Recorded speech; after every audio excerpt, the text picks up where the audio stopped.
أهلاً وسهلاً بمتابعينا الأعزاء على قناة بحر المغرب في خبر عجيب ومثير. شهد ميناء العيون حادثة غير متوقعة. فريق متخصص تدخل أمس الأحد 8 سبتمبر 2024 لانتشال سيارة نفعية خفيفة سقطت في الحوض الكبير بميناء المرسى العيون في مشهد وصف بالغريب وغير المفهوم. السيارة كانت بداخلها شخص واحد تم إنقاذه ونقله إلى المستشفى بسلام. بفضل دقة العمل والخبرة العالية، استطاع الفريق بفضل الرافعة سحب السيارة من الحوض إلى رصيف الميناء تحت إشراف قبطانية الميناء والدرك البحري وبقية السلطات المينائية. التحقيقات جارية الآن تحت إشراف النيابة العامة لتحديد الأسباب الحقيقية وراء الحادثة، التي كان من الممكن أن تتحول إلى فاجعة حقيقية لو سقطت السيارة على ظهر المراكب الراسية في الحوض. الحادثة أثارت الكثير من التساؤلات حول السلامة المينائية، خاصة مع تزايد المطالب بمنع السيارات من الوصول إلى الأرصفة المينائية. السلطات معنية الآن بالتعامل بجدية مع السلوكيات التي تهدد السلامة.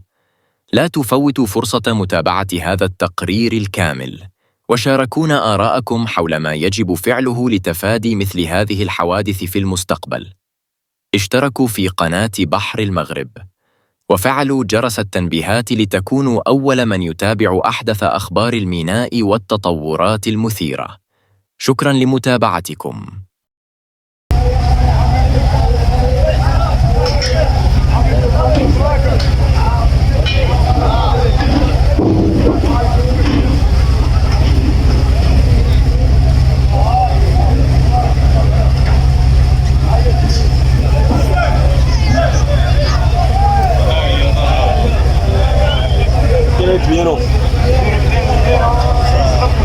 البنوات غاستنية البنوات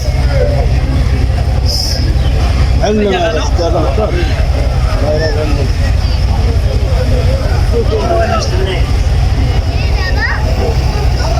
في الرواية في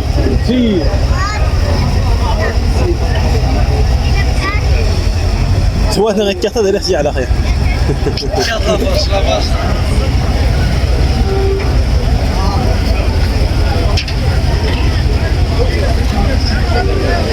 بيسلم انا بو الفقير